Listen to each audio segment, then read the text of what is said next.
तो दोस्तों स्वागत है आपका अपने चैनल टेक्निकल किसान में। दोस्तों आज के वीडियो में बात करने वाले हैं कि हमारा ट्रैक्टर जो होता है उसके जो अगले टायर होते हैं उनका अलाइनमेंट कैसे करें। तो कई बार क्या होता है कि हमारे ट्रैक्टर का अलाइनमेंट बिगड़ जाता है। होता क्या है कि हमारा ट्रैक्टर का जो अगले टायर है उसमें से एक टायर ज़्यादा घिसता है और दूसरा टायर कम घिसाता है। उसकी वजह क्या है? उसकी मेन वजह ये होती है कि ट्रैक्टर का अलाइनमेंट जो होता है वो बिगड़ जाता है। मतलब कहने का मतलब ये है कि टायर हमारे एक सीध पे चलने चाहिए, दोनों सेम कंडीशन में सीध पे। लेकिन कई बार क्या होता है कि एक टायर सेटिंग पकड़ने की वजह से एक टायर सीधा चलता है और एक थोड़ा तिरछा चलता है। तिरछा मतलब ऐसा थोड़ा इधर साइड, या तो उसका मुंह अंदर साइड हो जाता है या थोड़ा बाहर हो जाता है। उससे क्या होता है कि टायर घिस घिस के चलता है, वो साइड में चलता है वो। तो आज के वीडियो में वही बात करेंगे कि इसका अलाइनमेंट ट्रैक्टर का हम कैसे कर सकते हैं, ट्रैक्टर या कोई भी वाहन उसका अलाइनमेंट कैसे कर सकते हैं। होता क्या है, मान लो जैसे किसी भी ट्रैक्टर का अलाइनमेंट अगर बिगड़ जाता है, होता क्या है कि हमारा जो मेन टायर होता है, जैसे मान लो कि हमारा पावर स्टीयरिंग इधर लगा हुआ है, पावर स्टीयरिंग का पंप इधर लगा हुआ है, हमारा ये मेन टायर हो गया। मतलब पावर स्टीयरिंग पहले इस टायर को घुमाएगी, फिर इस टायर से ये बीच में रोड कनेक्ट है और ये रोड उस वाले टायर को घुमाएगी, उधर वाले टायर को। मतलब मेन टायर ये हो गया हमारा। तो होता है कि अलाइनमेंट बिगड़ने से मेन टायर जो होता है वो कम घिसता है, लेकिन दूसरा टायर जो पास वाला जिससे रोड घुमाती है, मतलब मेन टायर तो ये हो गया जिसमें हमारा पावर स्टीयरिंग का पंप जुड़ा हुआ है। या सादा ट्रैक्टर में क्या होता है, एक रोड लगी रहती है स्टीयरिंग, वहाँ से स्टीयरिंग के पास से, तो जहाँ वो रोड लगी मतलब वो मेन टायर हो गया। तो मेन टायर कम घिसता है, लेकिन उसके पास वाला जो टायर होता है वो ज़्यादा घिसता है।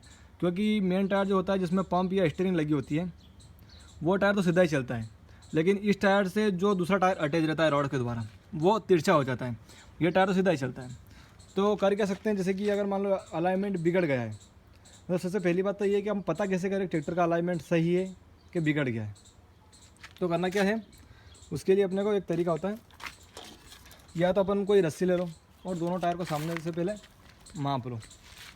सामने से इनकी चौड़ाई माप लो, आगे से और पीछे से इनकी चौड़ाई माप लो। ठीक है, मतलब जैसे मान लो हम इसकी चौड़ाई माप लेते हैं। मैंने पहले से माप रखी है, फिर आपको बता दो शुरू में कैसे क्या करना है। जैसे मान लो ये टायर है, ये टायर हो गया यहाँ पे, तो इस टायर से उस वाले टायर की बीच की दूरी कितनी है, ऐसे माप लेना है यहाँ से सामने से कि इस टायर से उस वाले टायर की दूरी कितनी हो रही है। ठीक है, अब ये कि हूँ मैं अकेला, मतलब 2 व्यक्ति चाहिए उस टेप को पकड़ने के लिए। वहाँ तक जाएगी तो टेप पहुँच नहीं पाएगी, पकड़ नहीं पाऊँगा अकेला, मोबाइल कैसे पकड़ूंगा मैं। तो मतलब मान लो दोनों टायर ये इधर के, मान लो इसकी चौड़ाई मैंने माप रखी पहले से, तो इसकी चौड़ाई जो है 5 फीट और 1 इंच है सामने से। ठीक है, और पीछे से भी इसकी चौड़ाई जो है वो 5 फीट 1 इंच है, मतलब 61 इंच है। तो मतलब इसका अलाइनमेंट जो है सही साट है। मतलब सामने से चौड़ाई, जो सामने से इसकी आगे से जो चौड़ाई है वो, और पीछे से जो चौड़ाई है, मतलब इधर पीछे साइड अगर देखें तो इधर से ये चौड़ाई जो है इसकी पीछे से ये वाली, ये दोनों सेम होनी चाहिए। ठीक है ना। अगर आगे से 61 इंच हो रही है तो पीछे भी 61 इंच ही आनी चाहिए। कई बार क्या होता है कि वो अलाइनमेंट बिगड़ने की वजह से कई बार आगे से टायर सकरा हो जाता है। मतलब आगे की चौड़ाई मान लो कि वो 58 इंच ही आती है और पीछे की 65 इंच आ जाती है। उससे क्या होता है, टायर रॉन्ग चलता है और वो घिसता है। तो अलाइनमेंट करने के लिए क्या करना है अपने को, जो ये राड होती है हमारी बीच वाली, मतलब इस टायर से उस वाले टायर में जो राड कनेक्ट है, मतलब ये वाली राड हमारी, इसमें आपने देखा होगा कई बार ये आटे दिए होते हैं। तो ये आटे जो है अलाइनमेंट करने के लिए ही दिए हैं। तो इस राड के द्वारा इसको मतलब कसकर और खोलकर आप इसका अलाइनमेंट सही कर सकते हो ट्रैक्टर का या किसी वाहन का। तो करना क्या है, मान लो कि आगे से इसका मुंह सकरा और पीछे से अगर चौड़ा हो रहा है तो इसको क्या करना है, राड को थोड़ा सा कस देना है इसको। और अगर मान लो कि पीछे से सकरा हो रहा है और आगे से चौड़ा हो रहा है, पीछे से सकरा हो रहा है आगे से चौड़ा हो रहा है, तो राड को खोल देना है।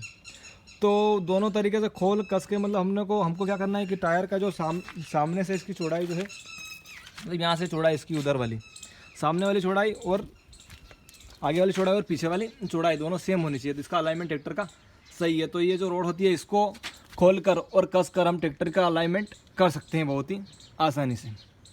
और अलाइनमेंट करने के बाद वापस टेप से या कुछ भी रस्सी से चेक कर लें कि दोनों की आगे से चौड़ाई और पीछे से चौड़ाई सेम है या नहीं है। ठीक है, तो इसे हम पता कर सकते हैं और अलाइनमेंट को सही भी कर सकते हैं। दोस्तों अगर वीडियो अच्छी लगे तो वीडियो को लाइक कीजिए, चैनल को सब्सक्राइब कीजिए, साथ ही साथ कमेंट भी कीजिए और वीडियो को शेयर कर दीजिए। Okay friend.